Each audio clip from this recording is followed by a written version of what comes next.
স্মারক তুলে দেওয়া হচ্ছে, তুলে দিচ্ছেন স্মার্ট নিউজ বাংলার কর্ণধার শ্রী দীপক পণ্ডা মহাশয়।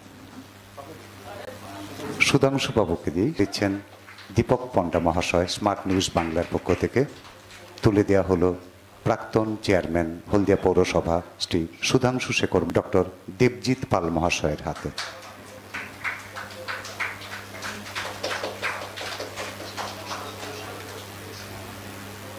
স্মারক তুলে দেওয়া হবে বিশিষ্ট কবি, বর্ষিয়ান কবি দুরন্ত বিজলি মহাশয়ের হাতে।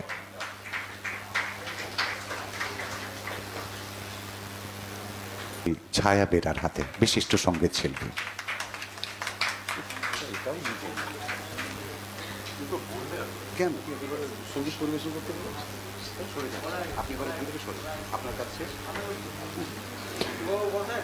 উদ্বোধনী সঙ্গীতের মধ্য দিয়ে উদ্বোধনের আগেই স্মার্ট নিউজ বাংলার কর্ণধার হলদিয়া সংবাদ পত্র ফোরামের সঙ্গে উনি যুক্ত মাননীয় দীপক পণ্ডা মহাশয়কেও একই সঙ্গে বরণ করে নিচ্ছি।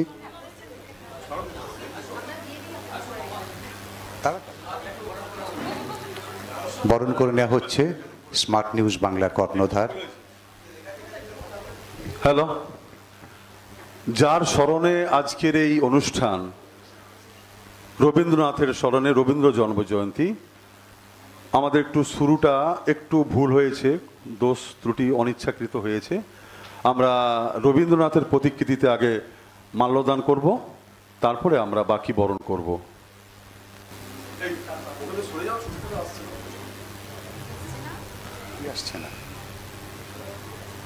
রবীন্দ্র প্রতিকৃতিতে পুষ্পার্ঘ অর্পণ করলেন মাননীয় সুধাংশু শেখর মণ্ডল মহাশয়।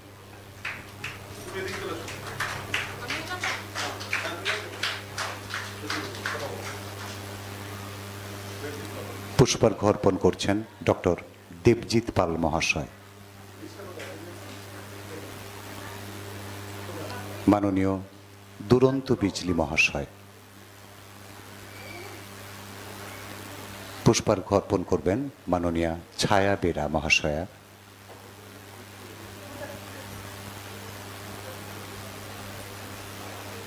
মাননীয়া ছায়া বেরা, আপনি নিজে এবার পুষ্পার্ঘ অর্পণ করছেন স্মার্ট নিউজ বাংলা ও হলদিয়া সংবাদপত্র ফোরামের পক্ষ থেকে মাননীয় শ্রী দীপক কুমার পণ্ডা মহাশয়। মাইতি মহাশয় আপনি আসুন। মাননীয়া অনিমা গুছাইত মহাশয়া,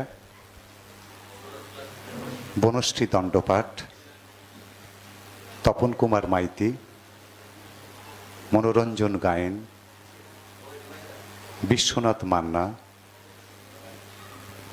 অরিন্দম দাস, সুচিস্মিতা মিশ্র, আপনারা একে একে আসুন, আপনারা পুষ্পার্ঘ অর্পণ করুন।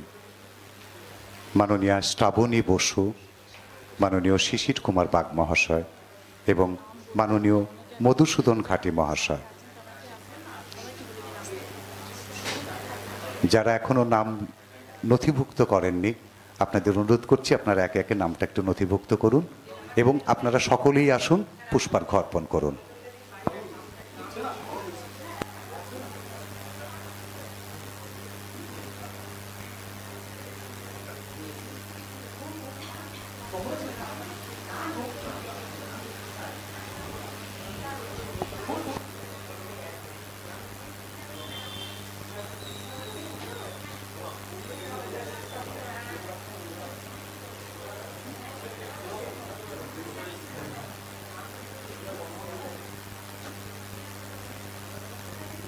মাননীয় সুচিস্মিতা মিশ্র মহাশয় আপনিও আসুন। হয়ে গেছে।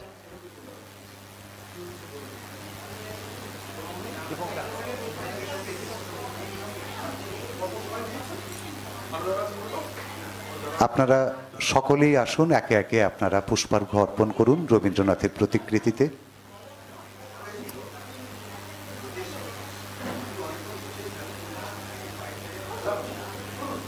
নাহলে আপনি এখান থেকে এইখানে দাঁড়িয়ে করবেন কি, তার ওই জায়গাটা ছেড়ে দিলে ওখান থেকে যে যে দেবে সুসুর করে দিয়ে যাবে। জাতীয় পুরস্কার প্রাপ্ত শিক্ষক মাননীয় ডক্টর সুজন বালা পুষ্পার্ঘ্য অর্পণ করলেন।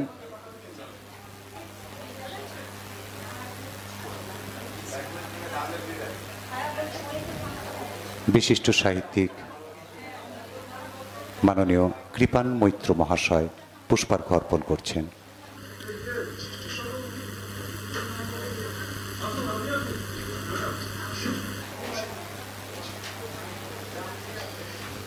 সঙ্গীতে পরিবেশিত হবে উদ্বোধনী সঙ্গীত।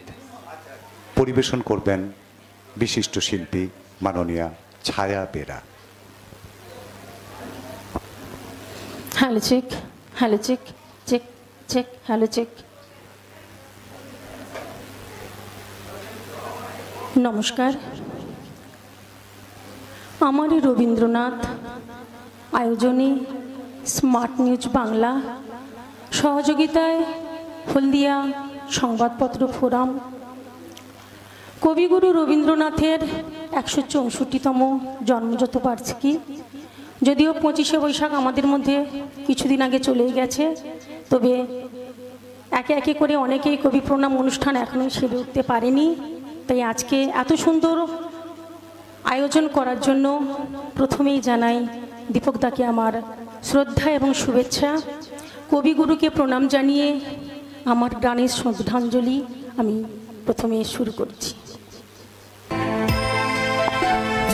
ছায়া বেরা মহাশয়কে সুন্দর একটি সঙ্গীত পরিবেশন করলেন। স্মার্ট নিউজ বাংলার তরফ থেকে আমার রবীন্দ্রনাথ অনুষ্ঠান চলছে। এই অনুষ্ঠানে মঞ্চে আছেন হলদিয়া পৌরসভার এক্স চেয়ারম্যান সুধাংশু মণ্ডল মহাশয়। আজকের এই রবীন্দ্রনাথের প্রতিকৃতিতে কিছু পূর্বে তিনি মাল্যদান করেছেন। তাকে আজকের অনুষ্ঠানের সম্পর্কে দুই এক কথা বলার জন্য অনুরোধ করছি। উপবিষ্ট গুণীজনেরা এবং বৃদ্ধজনেরা,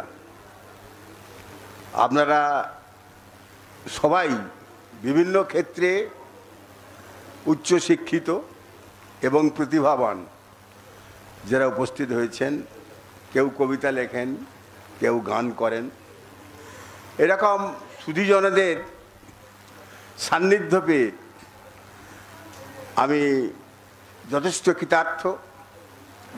এবং এই অনুষ্ঠানে আমাদের বাড়ির ছেলে, অর্থাৎ এই এলাকারই ছেলে, ওর বাবা আমার বন্ধুপুত্র, এবং এই এলাকার একটি ছেলে, তার বিভিন্নভাবে তার চিন্তা ভাবনা এক সংবাদ মাধ্যমের মাধ্যমে সত্যিকারের সংবাদ পরিবেশন এবং সাংস্কৃতিক জগতের মধ্য থেকে এই এলাকার মানুষদের একটা সংস্কৃতিগতভাবে মান উন্নয়ন ঘটানোর যে প্রয়াস, এটা খুবই সুন্দর।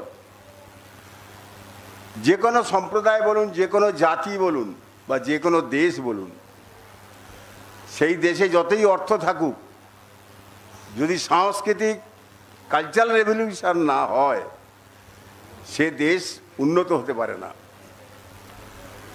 আর যারকে নিয়ে আজকের এই আলোচনা, বাঙালি যে একটি জাতি আছে সারা পৃথিবীতে যিনি তুলে ধরেছিলেন, কিন্তু সমাজকর্মী হিসাবে সমাজে প্রতিষ্ঠিত হওয়া খুব কঠিন, এবং সংস্কৃতি জগৎ থেকে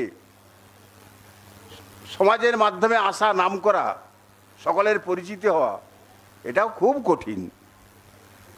আর কবি যারা লেখেন, আপনারা আপনাদের মনের ভাবাবেগ এবং প্রকৃতির সৌন্দর্যকে একসঙ্গে মিলিত হয়ে আপনাদের কলম থেকে যে বেরোয়, সেটা একটা বড় সৃষ্টি। তাই এখানে যারা আগত কবিরা এসছেন, আমি তাদের সম্মান জানাই, শুভেচ্ছা জানাই। আবার আমি দীপকবাবুকে এরকম একটি বড় বৃহৎ অনুষ্ঠান এবং আপনাদের মতো গুণীজন বিশেষ করে এবং বিদ্বজন যারা অনেক পড়াশুনো শিখেছেন, অনেক পড়াশুনো করেন, তাদের কাছে আমি অতীব সামান্য নগণ্য। সেই মানুষকে আপনারা যে ডেকেছেন এবং আপনাদের সান্নিধ্য পেলাম, আমার মনে থাকবে, আমি যতদিন থাকবো মনে থাকবে। এই রকম অনুষ্ঠান বারে বারে হোক, আগামী দিনে হোক। আমি খুব কি বলবো, দীপকবাবুকে এইরকম অনুষ্ঠান আমাদের কিন্তু এই এলাকায় কোনোদিন হয়নি। কোনোদিনই হয়নি। এর একটা প্রভাব। দীপকবাবুকে এইরকম অনুষ্ঠান আমাদের কিন্তু এই এলাকায় কোনোদিন হয়নি, কোনোদিনই হয়নি। এর একটা প্রভাব। দেখবে যে কোনো জিনিস যদি চর্চা থাকে, আজকের সবাই জানলো এখানকার নেক্সট প্রজন্ম যারা শিক্ষিত ছেলে যে রবীন্দ্রনাথকে চর্চা হচ্ছে, খুব ভালো। এরকম আমি যেহেতু আমার বন্ধুর ছেলে যেমন গর্ববোধ হচ্ছে, তেমনি আমি ওর প্রতি শুভেচ্ছা রইল। আগামী দিনে এরকম সাংস্কৃতিকপূর্ণ কোনো অনুষ্ঠান যাতে হয়। সবাই ভালো থাকবেন, ভালো থাকার চেষ্টা করবেন। আমি সকলকে নতমস্তকে আমার নমস্কার জানালাম। স্বরচিত কবিতা পাঠ করবেন বিশিষ্ট কবি দুরন্ত বিজলি মহাশয়। সংক্ষিপ্ত কথা ও কবিতায় মাননীয় দুরন্ত বিজলি মহাশয়। নমস্কার। প্রথমে আমি কবিগুরুকে প্রণাম জানাই, আর কৃতজ্ঞতা জানাই স্মার্ট নিউজের কর্ণধার এবং হলদিয়া সংবাদপত্র ফোরামের এডিটর মাননীয় শ্রী দীপক পণ্ডা মহাশয়কে, এবং মঞ্চে উপস্থিত আছেন শ্রদ্ধেয়। আকাশ একটা থাকলে আরেকটা আকাশের সাথে তুলনা করা যায়, একটা সমুদ্রের সাথে আরেকটা সমুদ্রের উপমা তুলে ধরা যায়, কিন্তু রবীন্দ্রনাথকে তুলে ধরবো কার সঙ্গে তুলে ধরবো? এই সংকট সবসময় আচ্ছন্ন করে রাখে।